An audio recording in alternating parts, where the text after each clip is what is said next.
everyone, and welcome back to my channel.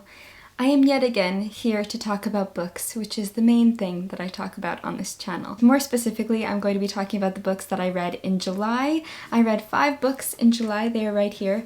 I keep mentioning this in my videos, but my sister got married this month, which was wonderful and amazing and the perfect day, and I'm so happy for them, but it was quite busy, so I didn't have a ton of time to read. So I am very proud of myself for having read 5 books this month. One of them was an audiobook. One of them took me a few months for a book club. Another one is a short story, so a lot of variety here. But I'm very excited for the next few months because I think I'm going to get back into the swing of my usual workload and reading and creating, so I'm very excited about that. But anyway, the first book that I have to tell you about is The Old Curiosity Shop by Charles Dickens. I just had my debate and live show with my friend Emma. We had our debate, which wasn't really a debate. We both didn't love this book. If you want to hear us talk a bit more about it, we do get into spoilers. That is the video before this one.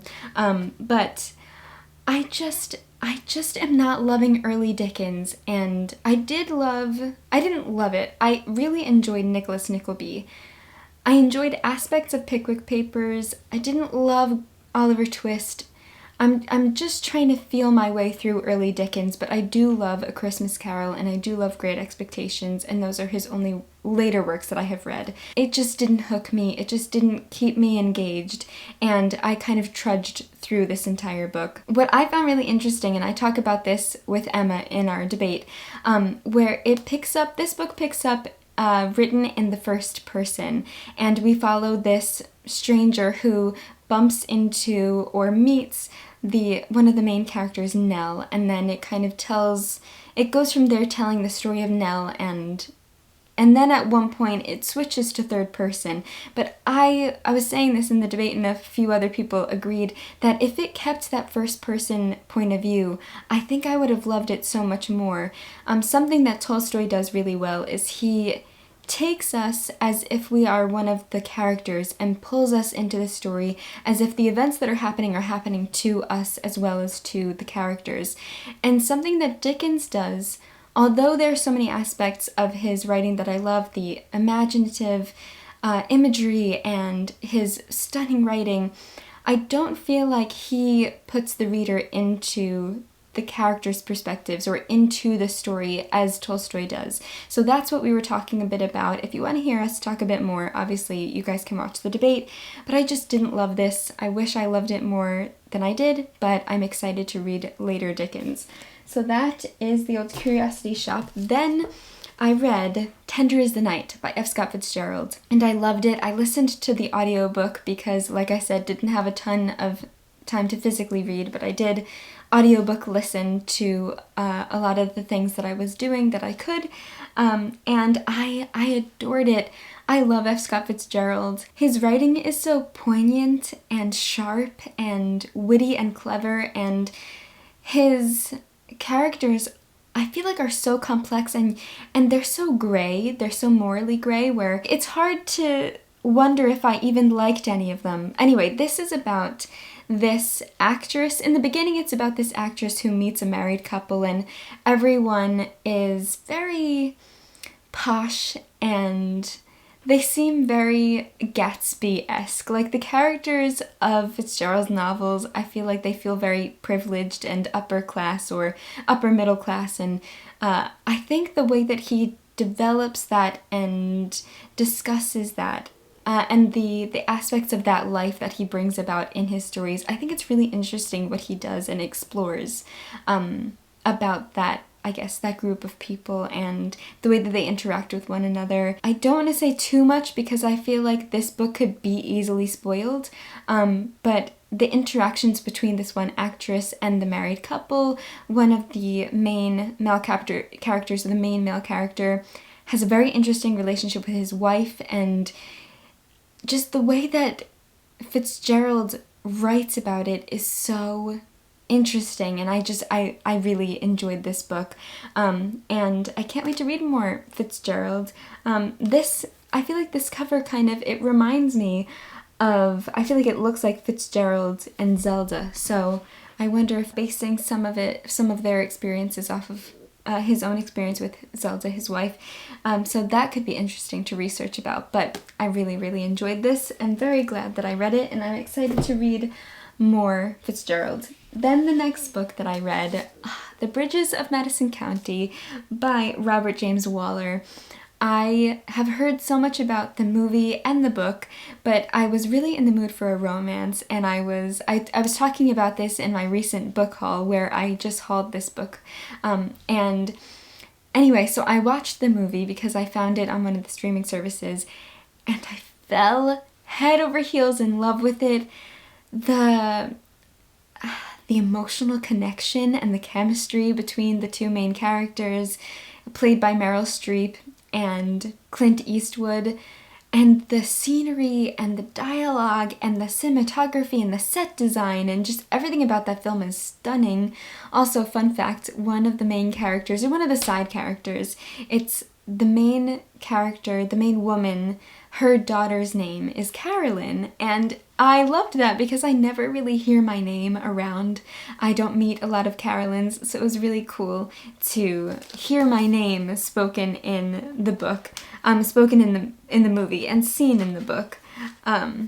So that was really exciting. But anyway, so I fell in love with the film, and then I really desperately wanted to read the book, but I didn't have a physical copy, so I listened again to the audiobook version, which is actually narrated by Robert James Waller, the author. This is based on real people, this story, which I found fascinating and even more emotive and enthralling. So it's based on a true story. Robert James Waller kind of acts as the narrator, and he talks to the son and daughter of the main woman, and it's basically about this woman's, I hate to use the term affair, but that's kind of what it is, with this photographer for National Geographic and their palpable connection with one another having just met. And it really reminded me a lot of different aspects of Anna Karenina. I feel funny explaining it to you and telling you that there is an affair, but I think that's not really a spoiler because when you get introduced to the story, it's very evident that that is what happened. She's in a very loving marriage, but I wouldn't say she's completely fulfilled by the role that she's playing or the place that she's in her marriage. And she kind of gets this once in a lifetime romance with this man, but it's so much more than that. It just feels like the most pure example of love, and I loved it. It really reminded me of Anna Karenina, but a more modern version based on real events. I just loved everything about this story, and I highly recommend watching the film, reading the book, and I loved it. So that's amazing for people who love Anna Karenina, The Bridges of Madison County. And then, funnily enough, I was talking to my friend Sam, who is my Russian lit buddy, and he wants to get me back into Russian lit, which I want to get back into Russian lit too, and he's been encouraging me, which is great. And so we decided to read a Chekhov short story, and I picked The Lady with the Little Dog. And ironically enough, it's very similar to The Bridges of Madison County and Anna Karenina in the general plot. Chekhov's writing is stunning. I love what I've read by him so far, which is not much. I've also read Ward 6 by him, Gooseberries, which is a Little Black Classics collection. I really want to read more from him, so I'm excited that this is getting me back into his writing. Yeah, Chekhov is amazing. His writing is so poetic, but not too much so. And it's very unique, where you can read Chekhov's writing and kind of tell that it's him. You can tell that it's Chekhov, which I think is one of the best things about when you really love a writer, is their essence is just so evident in their writing. So yes, it's a short story. It's about 15 pages. I don't want to say too much. It just has the essences of Anna Karenina and Bridges of Madison County. And I think that that's all that you really need to know without me giving too much away.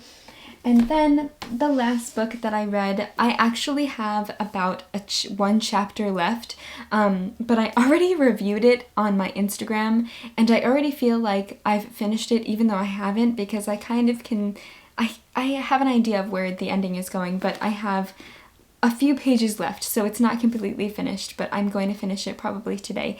That is My Policeman by Bethan Roberts. And something that's amazing and crazy that happened is I posted a picture of this book on my Instagram. I tagged the author, Bethan Roberts, and she saw it and commented this wonderful comment. And that's what I love about social media and the book community. It's just like you can not only connect with other readers, but you can connect with writers as well. And it's so wonderful when you can love a book. I am loving My Policeman, loved it, still loving it. It's so wonderful that you can have some kind of exchange, whether it's long or short, or just one comment, or the fact that she read what I said about the book is just so wonderful. And I love that the world and social media has given us those opportunities. But anyway, I loved this book so much. Still loving it because I haven't finished it. It's inspired by E.M. Forster's experience with his relationship with a married policeman. And it's about this married couple. It's in the perspective of the woman falling in love with her childhood crush, Tom. Tom becomes a policeman, and then Tom meets this art curator and artist who's a bit older, and it's about his relationship with the artist. And so it's actually not in Tom's perspective, it's in Marion's perspective, which is Tom's wife, and Patrick's perspective, which is the art curator. But it's titled My Policeman, which I think is brilliant, because whenever Patrick talks about Tom in his perspective, in his scenes, he doesn't call him Tom very often or ever. He just calls him My Policeman. And I think that that's a brilliant way to, I guess, create that intimacy between the characters. And the way that Marion talks about her relationship with Tom, it's so conflicting, because you feel one way about the marriage and you feel another way about Patrick's feelings and Tom's feelings for each other. It's very divisive, but beautifully written, beautifully done, beautifully explored. And I am a huge fan of E.M. Forster, so I think it's fascinating that this is based on his experiences. Forster is even mentioned in this book as one of the forward-thinking people that are striving for change in the world and in the UK, because obviously this is based in the UK.